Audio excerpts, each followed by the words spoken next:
Nous calculons cette fois-ci 65,42 fois 35, ce qui signifie que je vais répéter 35 fois 65,42. Nous commençons par les centièmes. 2 centièmes que je répète 5 fois feront 10. 10 centièmes c'est 0 centième et 1 dixième. 5 fois 4, ou plutôt 4 dixièmes que je répète 5 fois font 20 dixièmes plus 1, 21 dixièmes.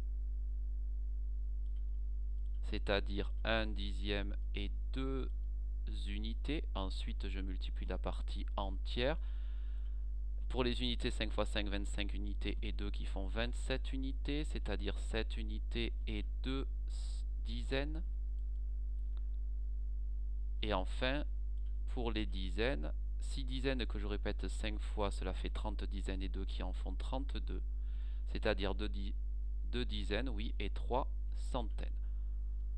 65,42 fois 5 donne 327,10. Maintenant, je vais multiplier 65,42 non pas par 3, mais par 30. Le résultat sera donc 10 fois plus élevé que 3.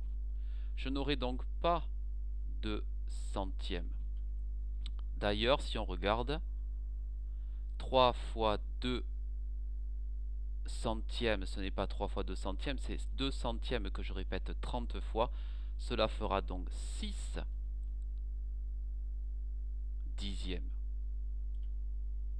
Ensuite, 4 dixièmes que je répète 30 fois, cela fera 12 dizaines, c'est-à-dire 2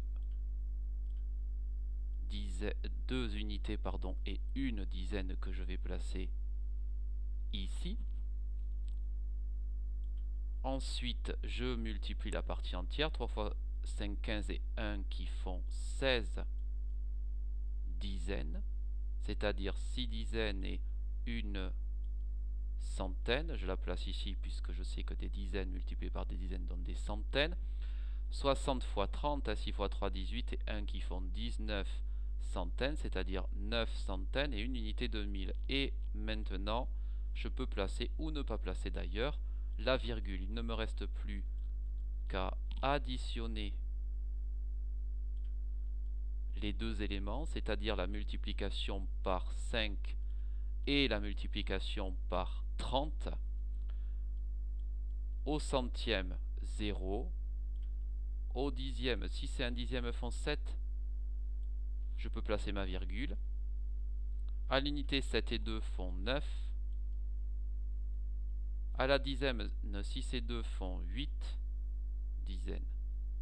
La centaine, 9 et 3 font 12. Et je retiens 1, puisque j'ai une unité de 1000 supplémentaire qui vient de se former. Une unité de 1000 plus la retenue en font 2. Le résultat, c'est-à-dire le produit de cette multiplication, est 2289,70.